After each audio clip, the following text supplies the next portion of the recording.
Bé, la veritat és que quan estàs immers en la campanya de primàries te planteges tots els escenaris, no? I òbviament és una competició, perquè certament d'alguna manera ho és, no? Encara que vull destacar el caràcter cooperatiu que tenen les primàries, és cert que al final és una competició entre persones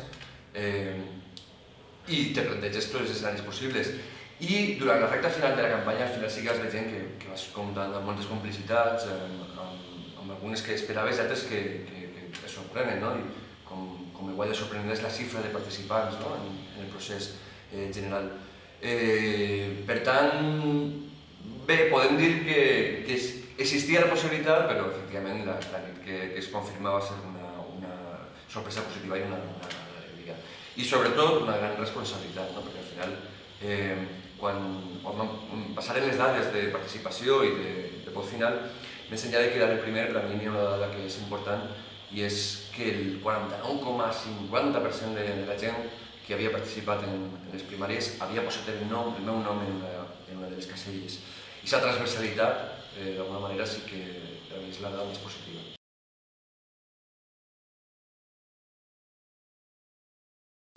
A mi m'agradaria que fos no només una qüestió de desgast i d'indignació respecte al govern actual, després de 24 anys, que està absolutament desgastat, sinó que també nasquera de la il·lusió per canviar, no? I us expressava un poc el lema que vaig emprar precisament en les primàries, de canviar fa com boi, perquè crec que València és una ciutat que si crec que hi ha una paraula per definir-la, és la de potencial, o oportunitats. És una ciutat que té moltes oportunitats, molt de potencial, que podem treballar, i és el moment de plantejar-ho, no? Per tant, moltes vegades ho he dit, jo crec que la primera cosa que hem de fer, òbviament, hem d'entendre la situació de pobresa, el benestar social, polítiques adreçades a ciutadans. Però fins i tot perquè tot això sigui possible, jo crec que la primera peça clau és recuperar l'autoestima col·lectiva de la ciutat. Hi ha hagut un relat que ha caducat, un relat construït per Partit Popular que s'ha vingut avall, i n'hem de construir un altre que ha de ser molt diferent. Jo m'atreviria a dir que més que un canvi necessitem una revolució en la ciutat, i per tant, com dic, el primer serà construir aquesta il·lusió per canviar, perquè sigui possible. Perquè no va ser fàcil tampoc, van ser temps difícils, la Caixa està foradada, no només està buida, sinó que està foradada, i caldrà molta originalitat i sobretot molta il·lusió, molt de comboi, com dic, per a fer aquest canvi. I sobretot jo crec que ha de ser un canvi social, que no se quede només en la part institucional. La part institucional ha de ser un motor, però en aquesta ciutat hi ha hagut molts col·lectius i moltes persones que no han esperat que hi hagués un canvi polític per actuar i per transformar la ciutat, i que ara simplement han de tindre aquest suport institucional per ajudar a transformar la ciutat. Ha de ser, per tant, un canvi que tingui molta implicació social.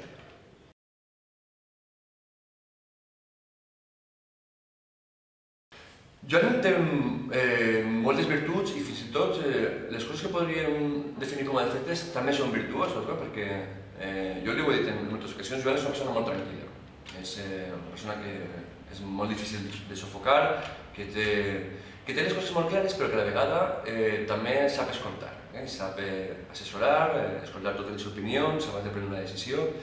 I en aquest moment de canvi i transformació, com dic, ha de ser alguna cosa més que un canvi de sigles, ha de ser un canvi de polítiques i fins i tot de maneres de fer. Una persona com ell és un gran valor, perquè serà capaç de ficar d'acord amb moltes persones diferents, hi ha moltes veus diferents, conciliar. En un escenari multipartidista, com crec que es preveu, la figura de Joan com a alcalde d'aquesta ciutat pot ser un gran actiu precisament per això, per la capacitat de sumar sinergies i complicitats.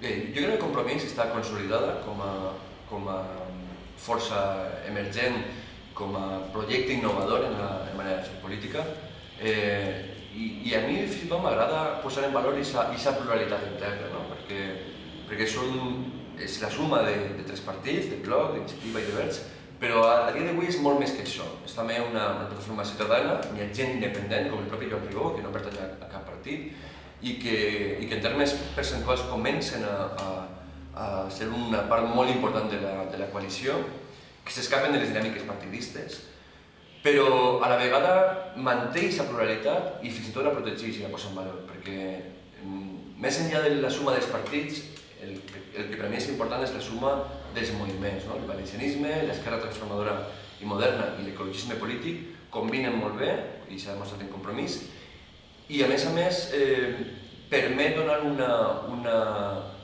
un relat plural de la transformació del país, ja que en moments de crisi en què alguns partits estan apostant per fer bandera de qüestions purament materials, nosaltres li peguem la volta i parlem, per exemple, d'economia, i parlem d'economia verda, i parlem d'economia valenciana.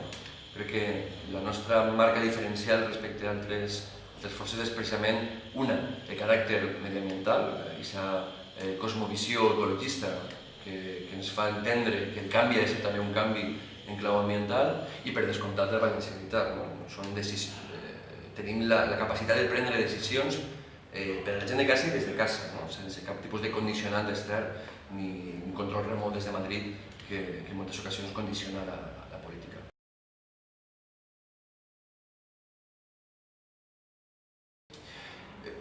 Jo crec que és un valencianisme modern i modernitzador, i les dues coses són importants perquè el valencianisme durant molts anys ha sigut un problema. Més que un motor de solucions, ha sigut percebut, més enllà de fora o no. La qüestió és que socialment ha estat percebut com un problema per basar-se en qüestions identitàries que a més tindran cert conflicte.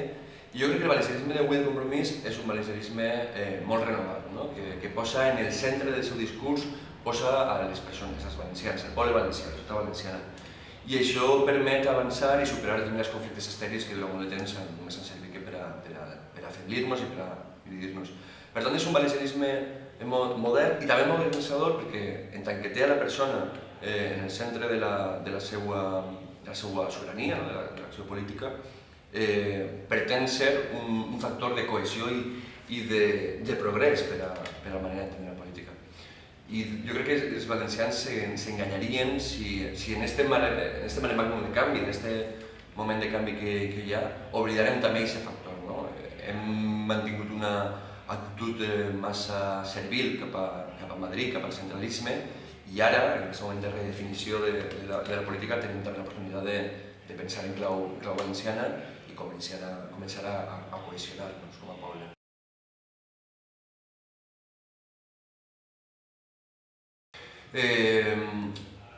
Jo crec que qualsevol persona que hagi qüestionat el pensament únic que tractava de promoure el Partit Popular, que s'han estat responsables de repartir carnets de valencianitat, tu eres valencià, tu no ho eres, perquè no t'ajustes als meus cànons, qualsevol persona que no hagi combregat amb el seu ideari s'ha pogut sentir així. Ara, nosaltres, com dic, som una col·lecció molt plural, jo crec que tots i totes compartim el valencianisme, que també hi ha moltes maneres d'entendre-ho, i en aquest sentit, efectivament, jo crec que tots i totes ens hem pogut sentir discriminats per aquesta lectura única que fa el Partit Popular de la valencianitat. Però, com dic també, com deia abans, aquest és un terreny de joc en què el PP ho té cada dia més difícil. Ells estan tractant també de reviure conflictes com la batalla de València i qüestions que dividiren els valencians en els anys 70 i 80, i que en algun moment és cert que es van donar rèdits i vots, però jo crec que la gent d'avui s'ha donat compte que és una fal·làcia, i ho és en el mateix moment en què, la mateixa setmana en què el Partit Popular porta a les Corts Valencianes la llei de signes d'identitat, la senyora Barberà agarra la crida i demostra quin és el seu respecte i quin és el seu interès real cap a qüestions com les falles, les festes o la llengua pròpia dels valencians.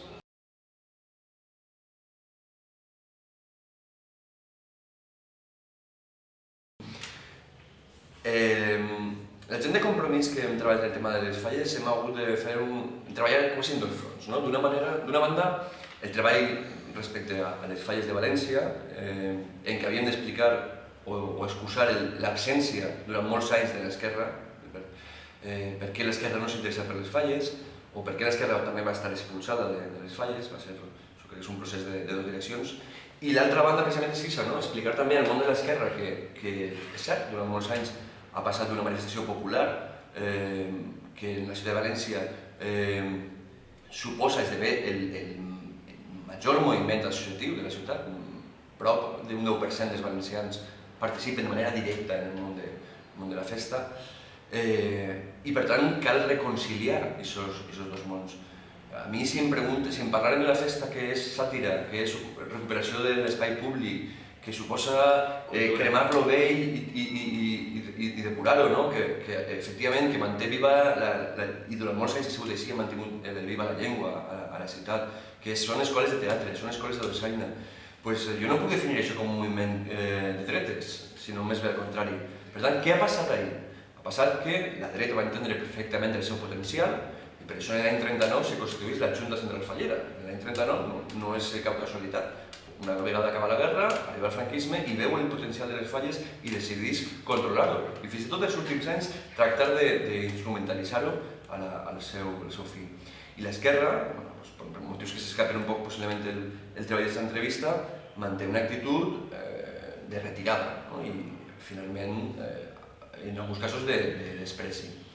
Però en Compromís hem fet una aposta molt forta i jo crec que a dia d'avui és prou valorada. Els mitjans donem per fet, són coses que a mi no m'agrada comentar perquè crec que és vendre la pell de l'os abans de casar-lo, però donem per fet, per exemple, que si algú té capacitat si hi ha canvi polític i algú té capacitat per a gestionar les festes de la ciutat, especialment Compromís, aquest treball de més de 4 anys que hem estat fent, jo crec que socialment és reconegut.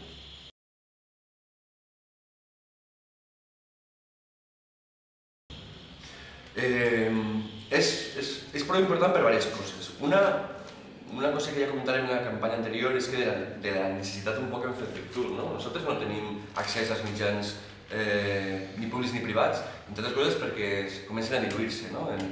Parla de televisió, que encara a dia d'avui té un paper fonamental en el pensament polític i m'atreviria a dir que ara més que mai, fins i tot més que en temps recents. Ara el debat polític és en clau estatal, se parla de la política espanyola, no n'hi ha una radiotelevisió pública que fins i tot quan estava manipulada, fins i tot en els seus pitjors moments, contribuïa a la idea que n'hi havia un debat polític valencià, encara que sigui per a renegar d'ell, encara que sigui per a poder dir que estan manipulant, però estan parlant de Camps, estan parlant de Fabra, estan parlant de García Barberà. A dia d'avui això no passa. A dia d'avui es parla sempre en clau de política estatal. En la pròpia exposició de Falles, ho comentaven els companys, que de 3-4 ninos de García Barberà, la resta eren referències estatals. És a dir, que els valencians el primer que hem de fer és recuperar el debat polític propi. I en això les xarxes socials contribueixen, també. I després jo crec que va molt més enllà, perquè les relacions amb els ciutadans i les xarxes socials van molt més enllà de la pura propaganda, més enllà de donar titulars, te permeten polsar quina és l'opinió real, poder, per tant, sotmetre un poc a aquesta valoració, quina és la teva política que estàs fent, i sobretot enriquir-te d'aquestes propostes. Nosaltres hem apostat molt per una participació transversal, tant en l'elecció de candidatures, si estic jo, per unes primàries, com en la pròpia redacció del programa electoral, i durant tota la legislatura hem emprat les xarxes socials com a vies d'enriquiment del propi procés de treball de legislatura i en la recta final en el programa electoral. Les xarxes socials no és només... És en si una ferramenta de comunicació multidireccional, no és la pura propaganda en l'estat ciutadà, perquè a més qui ho fa, qui intenta fer-ho en un terreny com les xarxes socials acaba escandant, perquè no és el lloc ni és el format que espera el ciutadà.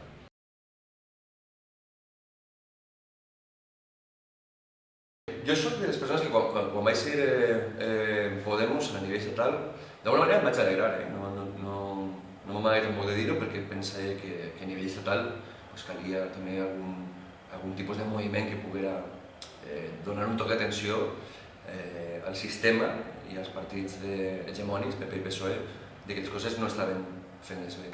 Ara, és cert que n'hi ha algunes actituds que em preocupen un poc més, perquè, entre altres coses, Podemos venia a enderrocar el bipartidisme, no a substituir-lo. És una cosa que em fa certa por, perquè pareix que des d'alguns mitjans n'hi ha un cert interès en canviar els actors i no canviar el sistema. És a dir, n'hi ha un PP i un PSOE i ara nosaltres volem ficar un Podemos i un Ciutadans. Jo crec que el nou paradigma és multipartidista, que també ha de tindre el factor territorial present, i en això Compromís juguem amb el gran avantatge de ser un partit estrictament valencià. I en aquest nou paradigma, com dic, ha de ser multipartidista, ha de tindre molts referents i s'hem d'acostumar que sigui així. A més, si avalues els països que major progrés tenen, te dones compte que són democràcies consolidades, multipartidistes, en les que n'hi ha molts sectors que són capaços d'arribar a acords. I això sempre és bo, perquè això implica sumar moltes complicitats, sentar-se a una taula i arribar a acords. I això sempre serà positiu. En el terreny de València, a mi no m'agrada massa parlar dels processos interns dels altres partits perquè crec que els hem de respectar. Però em sembla que d'alguna manera les perspectives electorals es poden vindre grans. Nosaltres hem treballat durant 4 o 5 anys ja com a Nou Compromís, com a altre moviment estem treballant amb anterioritat i hem tingut molt de temps de constatar, d'enriquir-nos, de variar, fins i tot hem variat posicionaments perquè la realitat t'ho fa fer-ho. I en aquest sentit tenim, respecte a ells, tenim un cert avantatge per l'experiència i la constatació d'haver agafat el terreny i sobretot la independència també de no tindre que estar d'alguna manera a expenses d'estratègies supramunicipals o superiors a l'àmbit valencià. Per a nosaltres les eleccions autonòmiques i locals no són un pur tràmit fins a les generals, són les eleccions que ens donen sentit a la nostra existència i amb això anem a jugar.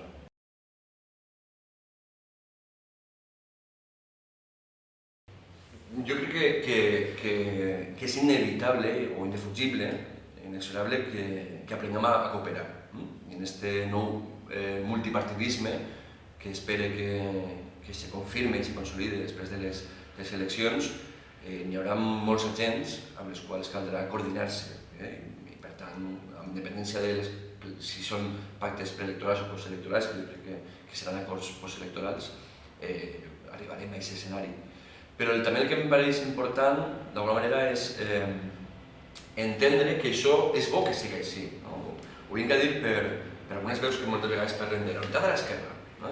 I ho fan des de paràmetres que volen tractar de reproduir el paradigma de la dreta. La dreta, fins ara, i ara deixarà d'estar-ho, ha estat cohesionada i unida i vertebrada pel poder, per uns interessos, que han fet que tota una constel·lació d'idees diferents anaren unides en una única plataforma electoral que és el Partit Popular. Però és que l'esquerra funcionem en altres paràmetres.